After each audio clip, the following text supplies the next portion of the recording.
तुसी चाहो मिठा मुँह करना क्या कहने हाँ जे तुसी चाहो मिठा मुँह करना शुरू करो आका ते दुरूद पढ़ना बोलो सल्लो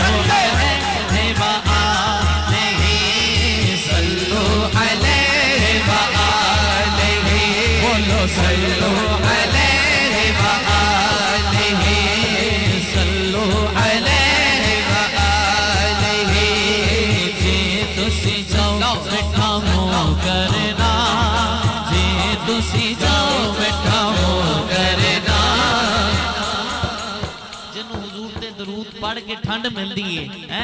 वो दोनों हाथ बुलंद करके दे बोले शुरू कर आका ते दुरूद पढ़ना बोलो सल्लो अलैहि व आलिहि सल्लो अलैहि व आलिहि सल्लो अलैहि व आलिहि सल्लो। इसमें मैं एक बात कहना चाहता हूँ। तैमूर भाई को मैंने इस कलाम का फरमाइश इसलिए किया कि ये बहुत छोटा सा था जब से मैंने इसको ये सुना इसे, और इसकी रीजन क्या है सुनिएगा कि मेरे आका के करीम सल्लल्लाहु अलैहि वसल्लम के जिस्म अक़दस पर कभी मक्खी नहीं बैठती थी, मगर शहद की मक्खी मेरे आका के जिस्म अक़दस का बोसा लेने के लिए कभी कभी तशरीफ ले आती। पर किसी ने पूछा शहद की मक्खी तुम कैसे शहद बनाती हो? जो तैमूर भाई को मैंने ये कलाम का कहा तवज्जो कीजिएगा, किसी ने पूछा कि शहद की मक्खी तुम शहद कैसे बनाती हो? तो शहद की मक्खी बोली कि मैं कभी किसी फूल में बैठती हूँ, कभी किसी फूल में बैठती हूँ कि किसी का रस कड़वा होता है, किसी का कसैला होता है,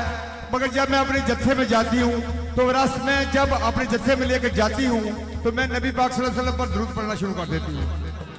तो दुरूद की बरकत से शहद बन जाता है। तो आप पढ़िए सल्लु अलैहि व आलिहि बोलो सल्लु अलैहि व आलिहि सल्लु अलैहि व आलिहि बोलो सल्लु अलैहि व आलिहि। शहद दियां मक्खियां भी हो कह दिया